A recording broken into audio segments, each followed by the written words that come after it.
سيادة القائد طنطاوي، ازيك كيف احوالك؟ بيتهيألي وصلك ان الشعب فاق وجالك وبيطالب بالمطالب اللي طالب بيها من الاول، ومحدش فينا فاهم ليه الحق ما جاش وطول. مطالبنا انت بنفسك قلت عليها مش ممنوعه، وطالما ما اتنفذتش يبقى كلمتنا مش مسموعه، وبالتالي هنعلي صوتنا عشان نسمعها لك، هنقولها بقى على صوت ولو ما سمعتش هنعيدها لك. فخامتك احنا مش هيضحك علينا تاني عشان اتعلمنا ما نسكتش.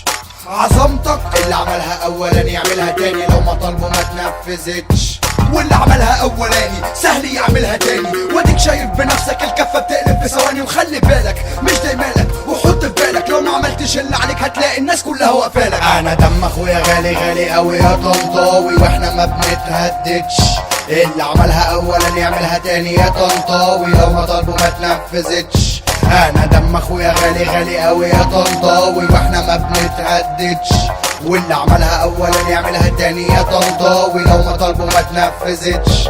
سيادة القائد طنطاوي فين المحاكمات؟ فين حق الغلابة وفين حق اللي مات؟ فين حق البلد اللي اتنهب في سنين سكات؟ فين حق الشهيد اللي اتظلم حتى الممات؟ سيادة القائد طنطاوي الشعب مذبوح وانت مش بتداوي وكذبك مفتوح، واكل قوت الغلابة وابو خيلة كدابة. انا مش خايف منكم لان قلبي دبابة، يكون في علم اي حد حق انا مش هسيبه، والوش طيب يقلب جد وحق هجيبه هجيبه. ما باكلش بالكلام اللي بينيم والطبطبة، انا عايز اشوف افعال ده حقي مش من حيابة، واللي عملها اولاني ممكن يعملها تاني، واديك شايف بنفسك الكفة بتقلب في ثواني. خلي بالك مش داي مالك وحط في بالك لو ما عملتش اللي عليك هتلاقي الناس كلها واقفالك. انا دم اخويا غالي غالي قوي يا طنطاوي واحنا ما بنتهددش، اللي عملها اولا يعملها تاني يا طنطاوي لو ما طالبه ما اتنفذتش. انا دم اخويا غالي غالي قوي يا طنطاوي واحنا ما بنتهددش، واللي عملها اولا يعملها تاني يا طنطاوي لو ما طالبه ما اتنفذتش.